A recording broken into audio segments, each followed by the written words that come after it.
Your life is shaped by the decisions you make. Some are small: what to eat, what to wear, which route to take home.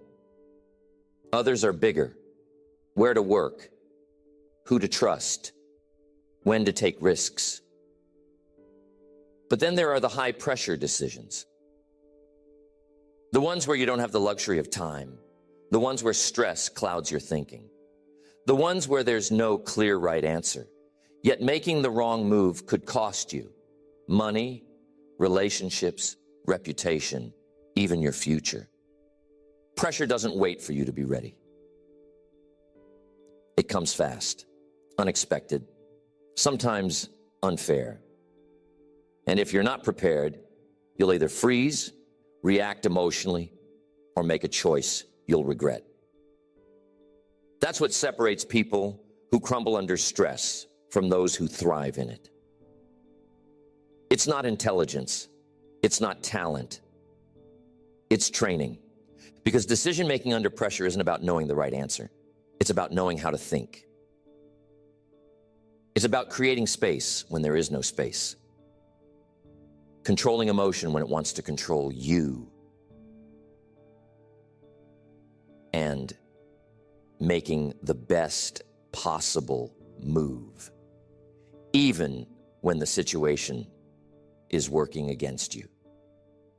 Look at the people who succeed under pressure: leaders, athletes, entrepreneurs, military strategists. They're not just lucky. They don't just go with their gut and hope for the best. They follow principles, systems, strategies that allow them to move with clarity when everything around them is chaotic. Because under pressure, weak minds collapse. Strong minds slow the game down. They see what others miss.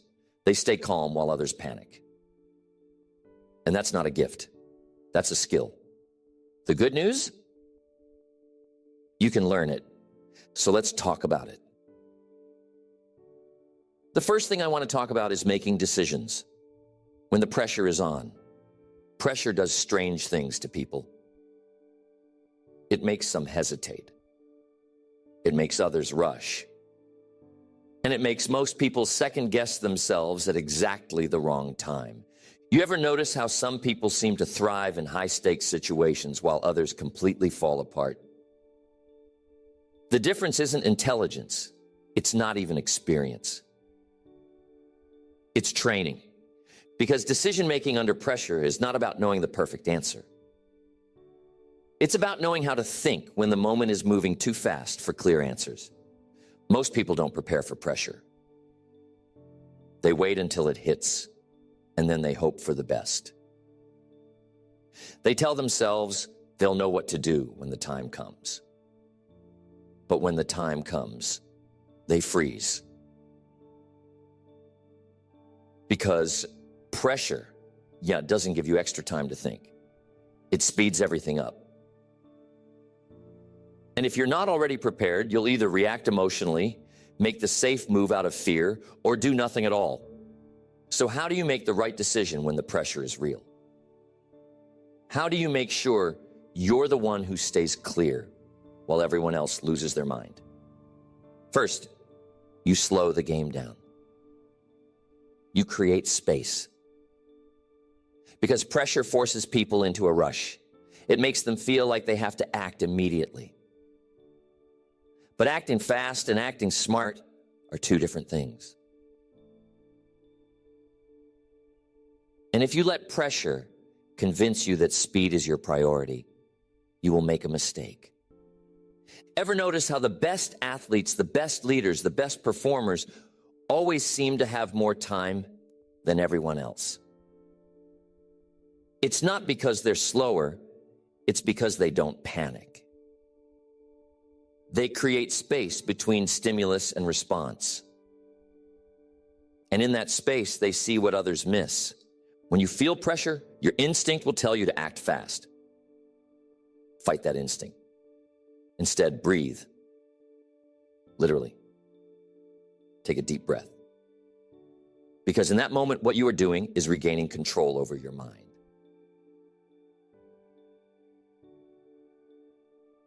You are stopping yourself from reacting emotionally. And that small pause is often the difference between a clear decision and a reckless one.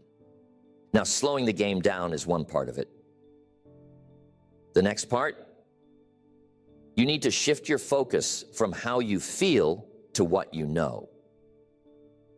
Because pressure creates emotion. And emotion is the enemy of clear thinking. When you're under pressure, your body reacts like it's in danger. Your heart beats faster. Your breathing gets shallow. Your vision narrows. You stop seeing the big picture and start obsessing over the immediate problem. And that's why people under stress make irrational decisions. They're not thinking anymore. They're just feeling, and feelings don't care about logic. So when you feel the pressure rising, shift your focus. Stop asking, how do I feel about this? And start asking, what do I know for sure? Because when you focus on what you know, you take back control from your emotions. You stop reacting and you start deciding. Think of it like this. Pressure wants to speed you up and pull you into your emotions. Your job is to do the opposite. Slow down. Think logically. Create space between what's happening and how you respond. Because if you don't control that space, something else will. Fear, stress, panic, ego. And none of those things will make the decision you actually want to make. That's why preparation matters. People think high-pressure decision-making is all about what you do in the moment. But in reality, your decision is only as good as the preparation you did before the moment came. Think of a fighter stepping into a ring. They don't have time to plan during the fight. They're acting on instinct. But what kind of instincts do they have? Only the ones they trained.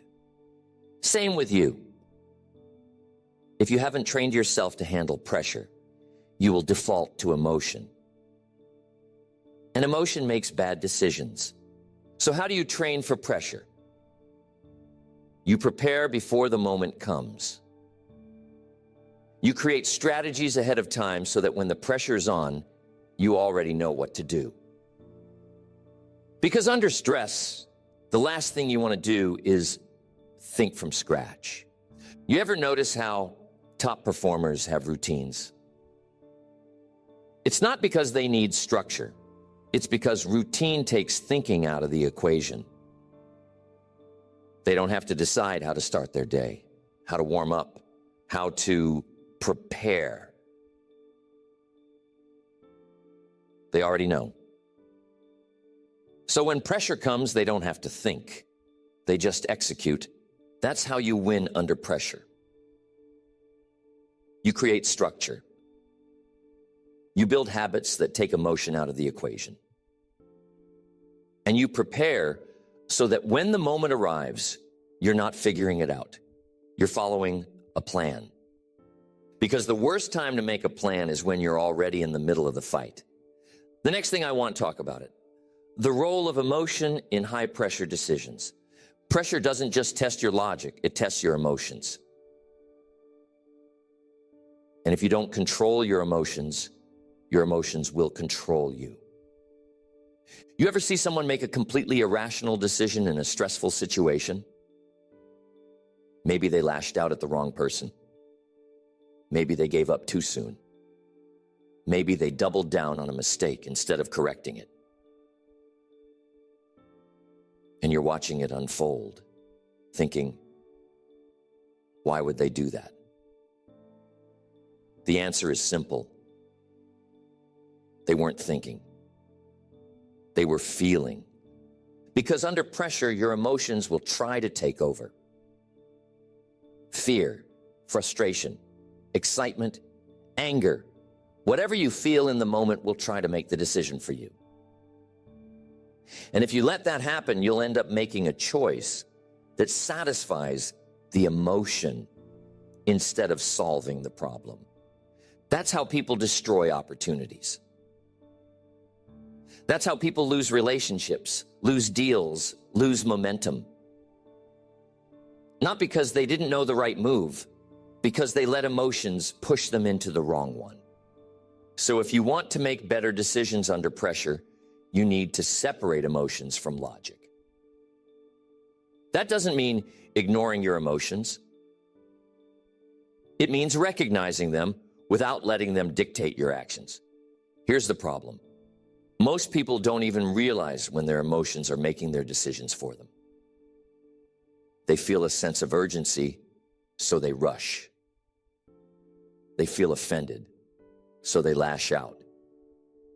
They feel doubt, so they hesitate. They think they're being logical, but they're really just following the strongest emotion in the moment. That's why awareness is key. Before you make any major decision under pressure, you need to ask yourself, am I making this choice because it's the right one or because it feels good right now? Because sometimes the right choice doesn't feel good. Sometimes the right choice is walking away when you want to fight. Sometimes the right choice is pushing forward when you feel like quitting. Sometimes the right choice is saying no to an opportunity that looks good but isn't right for you. And if you let emotions make the decision, you'll choose relief over progress. You'll choose comfort over growth. You'll choose what makes you feel better in the moment instead of what moves you forward in the long run. That's why discipline matters. Discipline is what separates people who can handle pressure from people who collapse under it. Because pressure doesn't create weakness, it reveals it. And when you see someone make a terrible decision in a high-stakes moment, you're not seeing a one-time mistake. You're seeing the result of years of untrained emotions. So how do you train yourself to keep emotions from hijacking your decisions? You start before the pressure hits. Because once you're in the heat of the moment, it's already too late. Here's a principle to remember. You don't rise to the occasion. You fall to the level of your training. That means whatever habits you've built when you're calm, those are the habits that will show up when you're under stress. If you've trained yourself to pause before reacting, you'll pause under pressure. If you've trained yourself to step back and analyze a situation before making a move, you'll do that under pressure. But if you've trained yourself to react emotionally, to let fear or frustration or ego dictate your choices, that's exactly what you'll do when the moment is critical. So let's talk about training. Because if you want to make better decisions under pressure, you need to start training your mind right now. First, you need to build delayed response time into your thinking. What does that mean? It means that before you react to anything, you give yourself a window to think. It doesn't have to be long. It could be as simple as taking a deep breath, counting to 5 in your head, or repeating a phrase that keeps you centered. Something like, pause, think, decide. Because that tiny moment of hesitation, that's where discipline lives. Most people don't make bad decisions because they don't know any better. They make bad decisions because they don't take the time to apply what they know. So if you can build even a 1-second gap between feeling an emotion and acting on it, you give your brain the chance to step in. Now, the second thing you need to train is your ability to detach from the moment. Because when you're inside the pressure, everything feels urgent. But if you can take a mental step back, you can see the situation for what it really is. Think about it. If you were advising someone else in your exact situation, what would you tell them to do? That's detachment. That's the ability to remove yourself from the chaos and see the decision from a logical point of view. And that ability, that's what keeps emotions from running the show. So if you want to start making better decisions under pressure, you start practicing now. Build the habit of pausing before reacting. Train yourself to step back and see the bigger picture. And most importantly, stop making decisions based on temporary emotions, because emotions change. But the consequences of your decisions, those stick around. Discipline under pressure is a skill.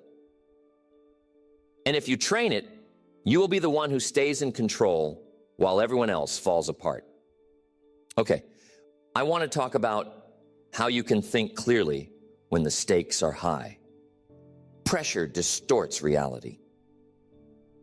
It speeds things up. It makes small problems feel huge. It makes you second-guess yourself, doubt what you know, and sometimes even abandon logic altogether. And once your mind starts spiraling, clarity is the first thing to go.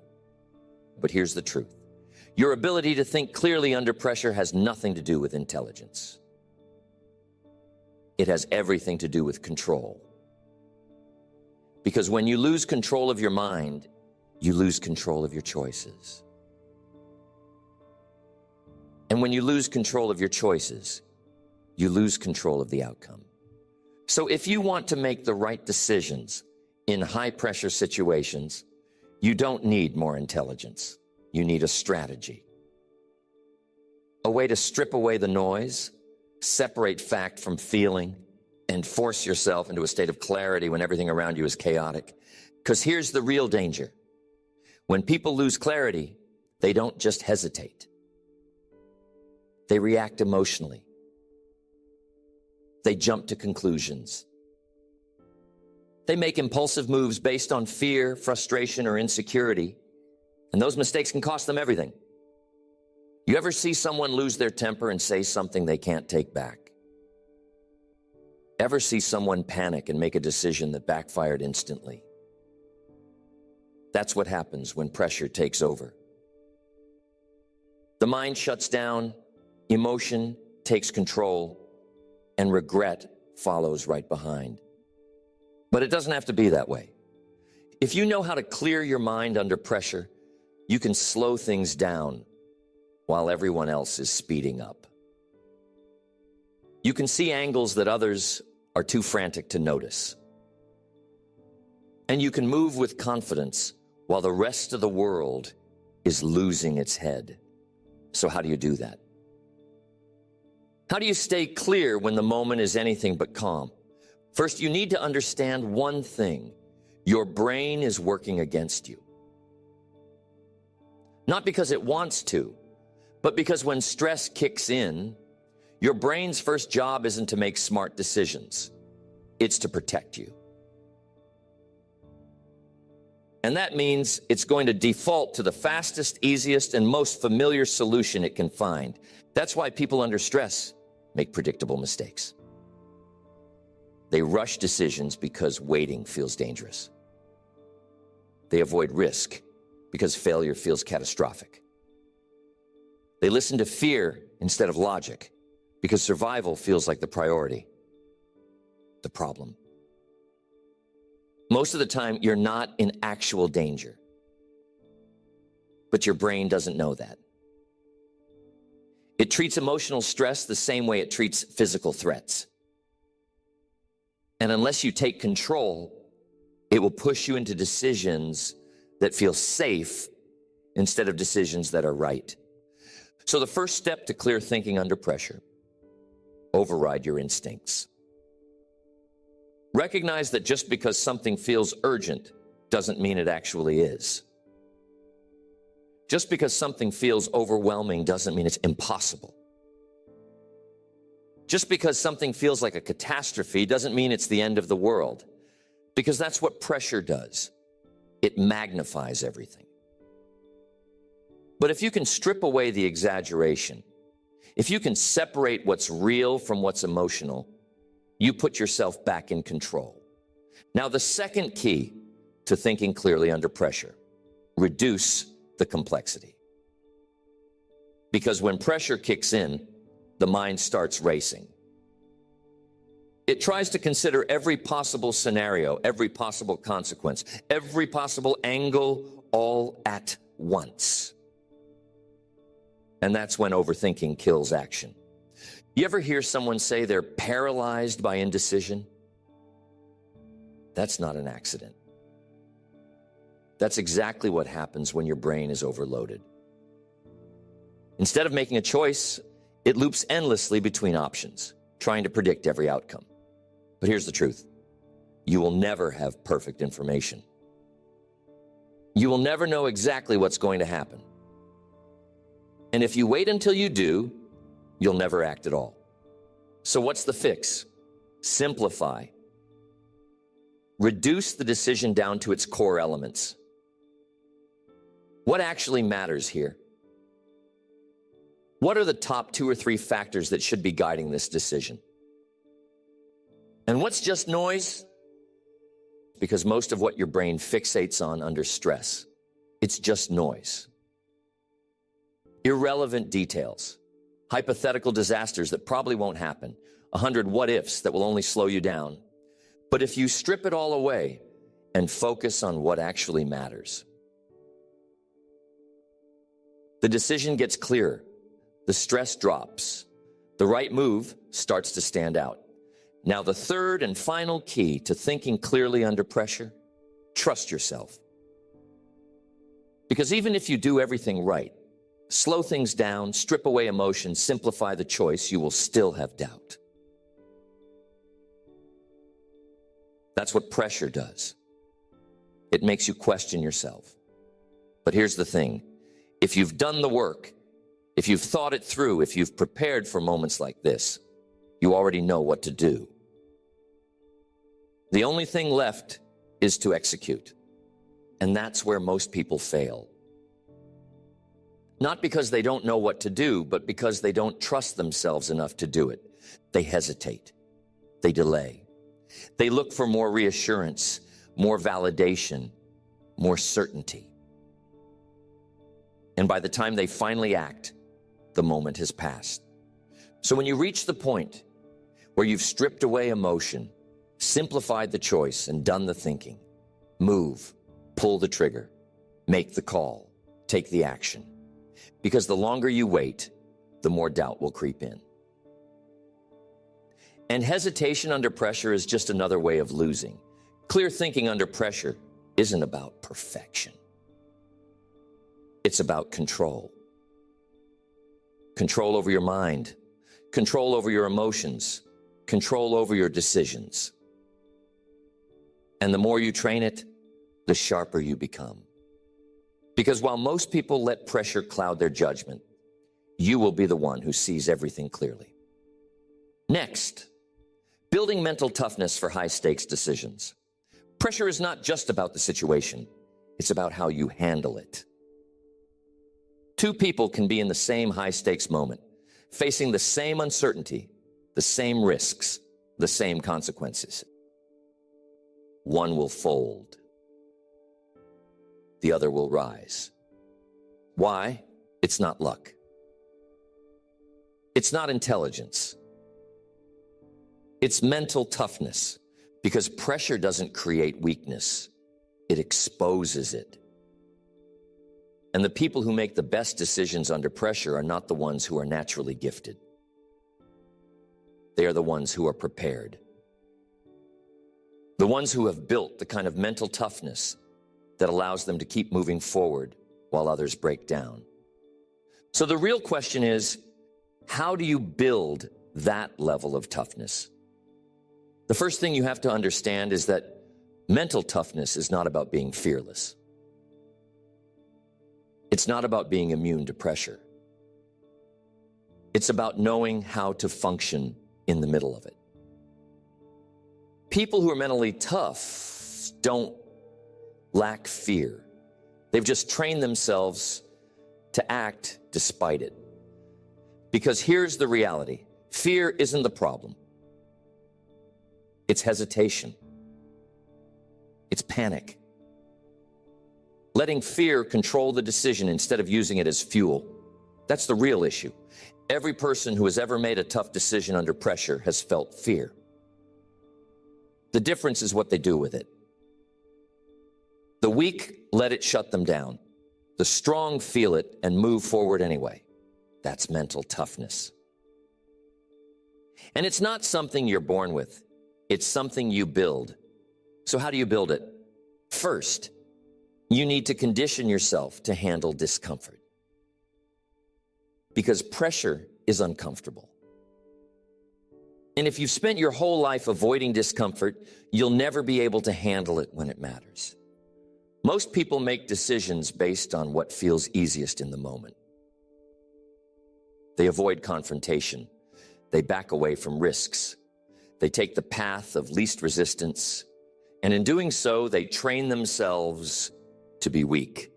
You cannot expect to be strong in high-pressure moments if you've spent your entire life running from discomfort. You have to train for it. And the way you train is simple. Put yourself in difficult situations on purpose. Have the hard conversation instead of avoiding it. Take on challenges that stretch you. Push through physical discomfort. Train yourself to get comfortable being uncomfortable. Because the more you expose yourself to controlled stress, the less overwhelming real stress becomes. The more times you've faced difficulty and survived, the more your brain learns, I can handle this. Second, you need to build your ability to detach. When emotions run high, mental toughness is the ability to step outside of them and make a decision based on logic, not feeling. Think about a great military leader, a top athlete, or an elite business mind. When the pressure is at its peak, do they get flustered? Do they start second-guessing themselves? Not a chance. They step back.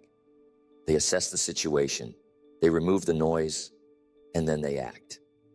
That's detachment. It's the ability to pull yourself out of the storm instead of getting lost in it. And it's something you can practice. Next time you feel stress rising, don't just react. Pause. Step back and ask yourself, if I were advising someone else in this exact situation, what would I tell them to do? That one shift in perspective can change everything. Because when you're in the middle of pressure, things feel chaotic. But when you take a step back, clarity returns. The third piece of mental toughness, trusting your preparation.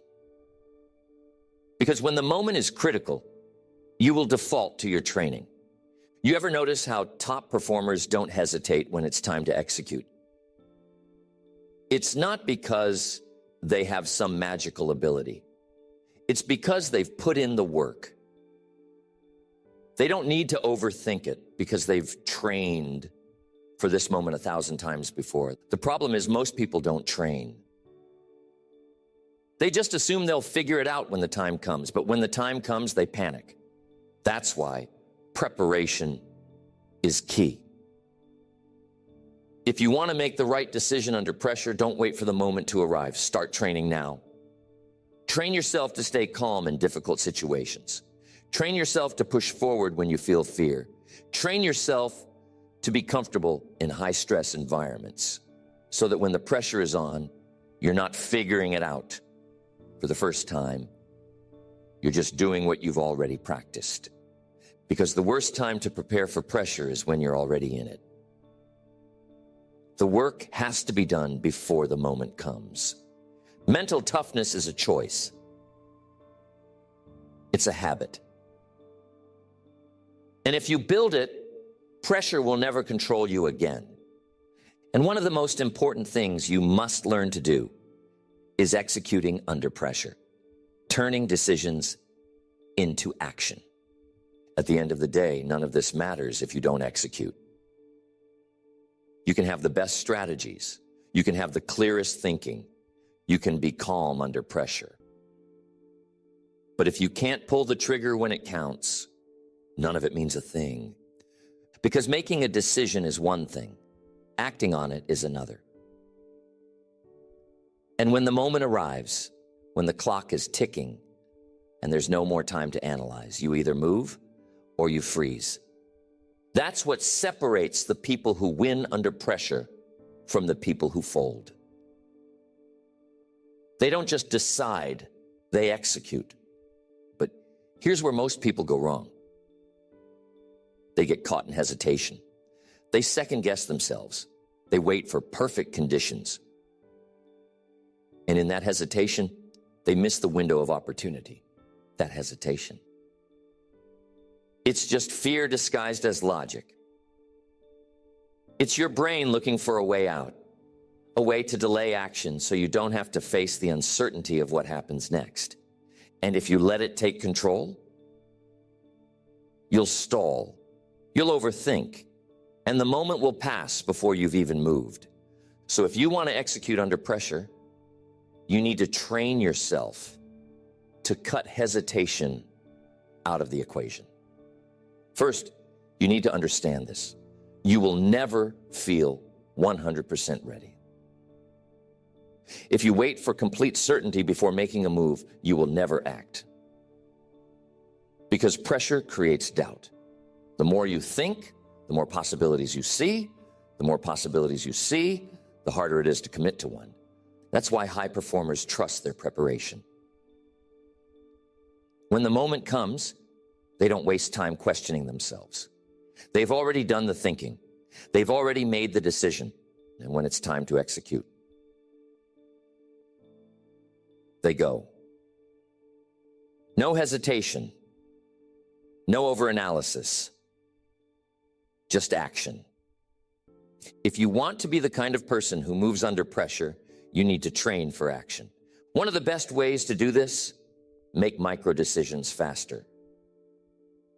Because how you do small things is how you do big things. If you struggle to make simple decisions in your day-to-day life, how do you expect to make massive decisions under pressure? If you spend 10 minutes debating what to eat, how do you expect to trust yourself in the moments that actually matter? Start training yourself to commit faster. Make a choice and move. Stop second-guessing small things. Stop overthinking things that don't require overthinking. Because the better you get at making decisions quickly, the easier it becomes when the stakes are high. The second way to train execution?